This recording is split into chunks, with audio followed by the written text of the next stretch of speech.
In the summer of 2014, something happened to me that would change my life in a way I wasn't expecting. While in the process of mixing my first album, me and my friend got in my car at midnight to go to Taco Bell, and upon getting in the car, I tried to find the auxiliary cord to connect my phone and play some music. Instead of just tugging on the cord though, I ripped it in half, leaving part of the cord stuck in the socket and breaking the adapter. I wasn't super experienced with cars, nor did I have the money to pay to get it fixed, so that became my reality for a few years. No more aux cable. Instead of listening to music on my phone, I had to go back to CDs. It might sound hilarious to say that that changed my life, but it really did. Having to go back to burning playlists on CDs and having to change CDs every time I wanted to listen to a new album did change what music I listened to and how I listened to it. So the next day I filled up my car with boxes of my CD collection and accepted my new reality. Some of the CDs I now had at my disposal were the classic Disney albums, a series of compilations released in the late 90s that had a bunch of popular Disney songs. It was a blast of nostalgia to listen to Disney songs in the exact order that I listened to them while growing up. But there is something interesting about those CDs. Though they have many of the most popular Disney songs, there are also some oddities sprinkled throughout. In particular, some songs that aren't as stuck in the cultural consciousness as Part of Your World or Someday My Prince Will Come are. If my aux cord didn't break, I would have never been forced to listen to these classic Disney albums again. And if that never happened, I might have never become obsessed with what I believe is the best Disney song ever made. Let's talk about On the Front Porch.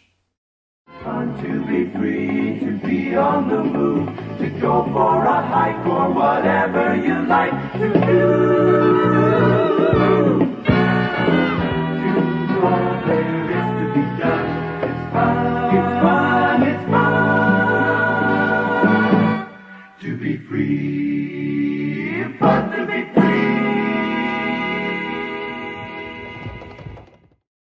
So I feel pretty confident about saying that On the Front Porch is the best or my favorite Disney song ever written. But what makes this song so powerful? And where does it even come from? Written by the songwriting duo the Sherman Brothers, On the Front Porch is a song from the 1963 film Summer Magic. If you've never heard of this movie, it's probably because it hasn't really stood the test of time too well. Following the widow Margaret Carey, the movie sees her and her children moving out of their home due to financial troubles. They relocate to a house in the country, and the plot is basically the trials and tribulations that result. Like many Disney live-action movies from the mid-20th century, the story itself isn't too memorable, but there is some heart to be found within it. On top of this, the actress Hayley Mills would even go on to say that it was the worst of the movies she made with Disney. However, there is an incredibly sweet moment towards the end of the movie. Despite the tumultuous moments that are sprinkled throughout the film, the family and friends sit on their front porch and are serenaded by Osh Popham, the caretaker portrayed by Beryl Ives. They join in and it becomes a group number, allowing the song to act as a relaxing exhale for characters that are still adjusting to their new circumstances. What makes this moment special is really the song that Osh sings. On the Front Porch is an exceptionally unique song within the Disney catalog. Hell, even Richard Sherman has said that it's his favorite song he's ever written for Disney. For someone who wrote a majority of the most famous Disney songs from the 20th century, that says a lot. That being said, unless you've owned one of these compilation albums, it's unlikely that you've heard this song. Summer Magic certainly isn't included in the regular rotation of Disney distribution. Though there have been references to it in the past on sing-along tapes and compilation albums, it's not as notable or common as other movies. And as of recording this video, it's still not even on Disney+. So what makes this song notable? To articulate just what makes it so great, I'll break it down to a few parts. 1. The lyrics. The lyrics of the song don't really describe much, but that's what makes them so great. They keep going back and forth between this mundanity and a more profound sense of belonging. For example, the intro just lists off things that are otherwise not notable, such as squeaky chairs and creaky wooden stairs. 3 creaky wooden stairs. Those squeaky rocking chairs.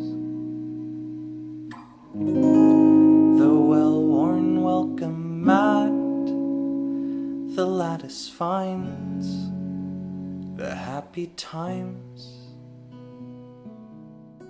However, it then jumps into the refrain that makes up the majority of the song. All I wanna do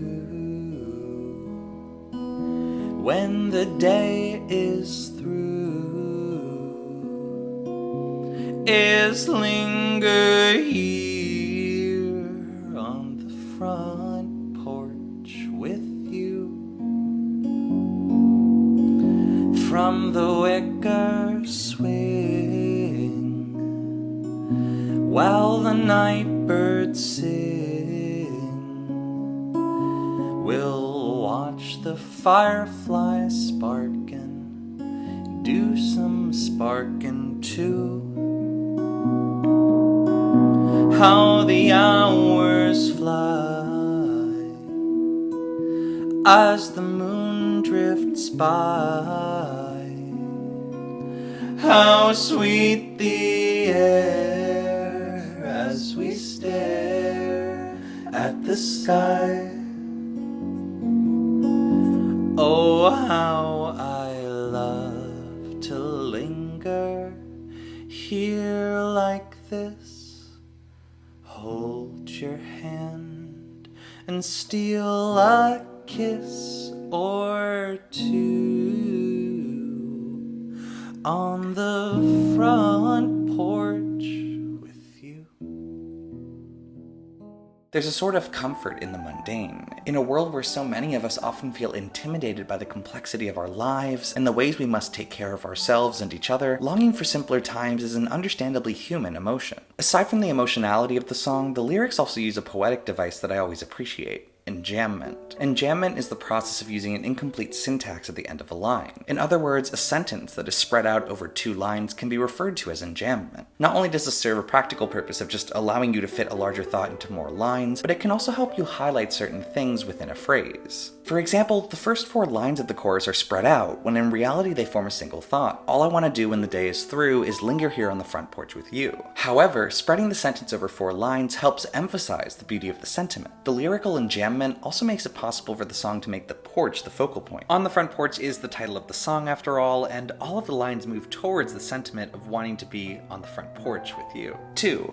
The music. The music of the song has this wonderfully cyclical nature that helps it function as a strong earworm. By just having the refrain take up a majority of the song, it doesn't overstay its welcome. I think this is also helped by the chord progression. Though the song is in E major, it uses a musical concept called secondary dominants to dance around the key signature. To put it simply, secondary dominants are chords that are thought of theoretically as preparing other chords. This is about to get very music theory-y, but please bear with me. In E major, there are chords that correspond to each note in the scale. In European-influenced music theory, Roman numerals are associated with each chord. In most pop music, the central harmonic tension in songs goes from 1 to 5 to 1, with other chords giving variety in between. In this situation, Roman numeral 5 chords are referred to as dominants. In E major, it is possible to play a minor 2 after a major 1.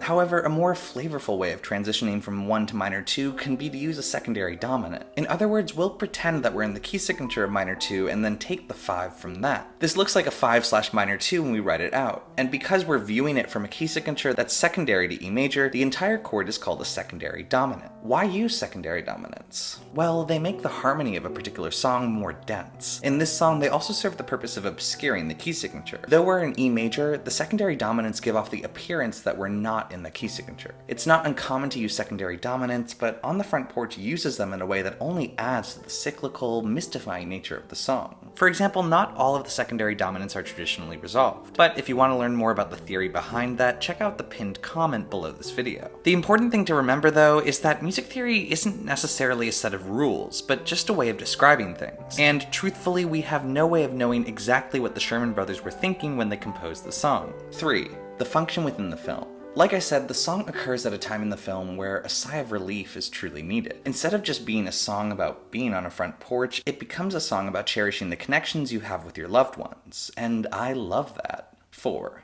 Everything else. There's a reason why I love this song that I haven't even spoken about yet. Though I could go on about the ways in which I think the music and the text are both brilliant, there's a very personal reason as to why this song became so lodged in my head. You see, I suffer from obsessive compulsive disorder, otherwise known as OCD. For many, that acronym brings up images of people obsessing about cleanliness and order or washing their hands. While it is possible for OCD to manifest in those ways, it's of course more harrowing than the sort of light-hearted attitude towards it presented in mainstream media. There are, though, some aspects of OCD that those not dealing with it might be able to relate to under the guise of superstition. Many people with OCD suffer from worrying about mundane things, resulting in serious repercussions, often including disturbing, unspeakable things. For example, someone living with OCD might need to walk only on the left side of the sidewalk because they're worried that if they don't, someone might be harmed. If someone who doesn't live with OCD were to have a random thought about that, they might be able to analyze the situation and see that there's no correlation between walking on a certain side of of the sidewalk and bad things happening. However, to someone with OCD, this rationality is distorted, and all of a sudden the individual might become so terrified of being put in a position where they have to walk on the other side of the sidewalk that they stop going outside at all. They might also live their lives thinking that they are personally responsible for bad things happening to others, letting this cycle of guilt continue. These intrusive thoughts follow people around everywhere, with the resulting guilt interrupting any pleasure they might find elsewhere. It's also worth noting that the example I used here is just the tip of the iceberg as far as OCD intrusive thoughts are concerned. But you're probably wondering,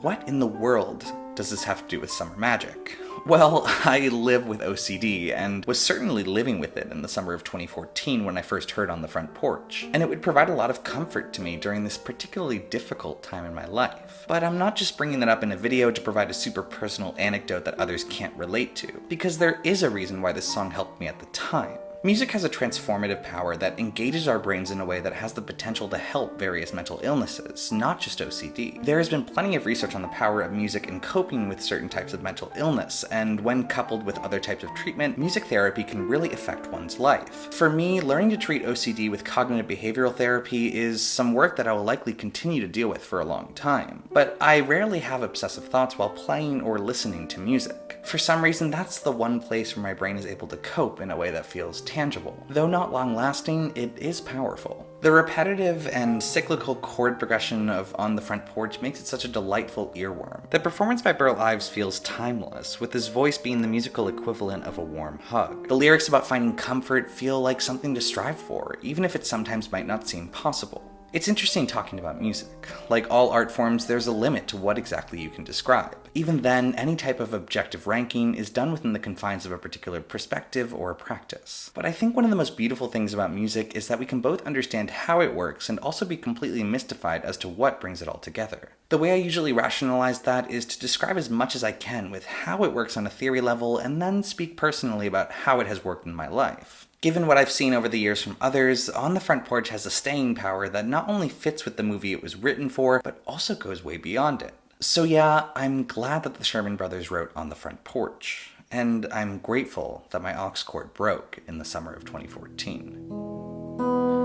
All I wanna do when the day is through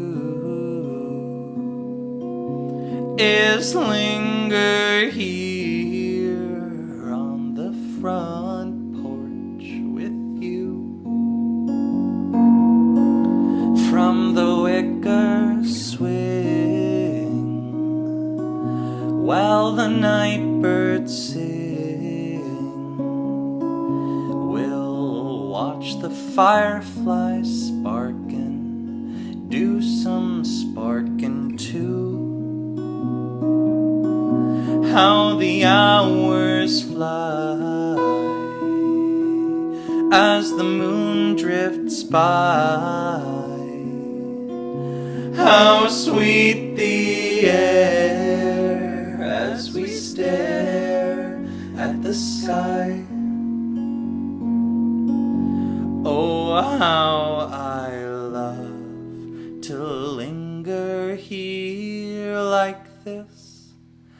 Hold your hand and steal a kiss or two on the front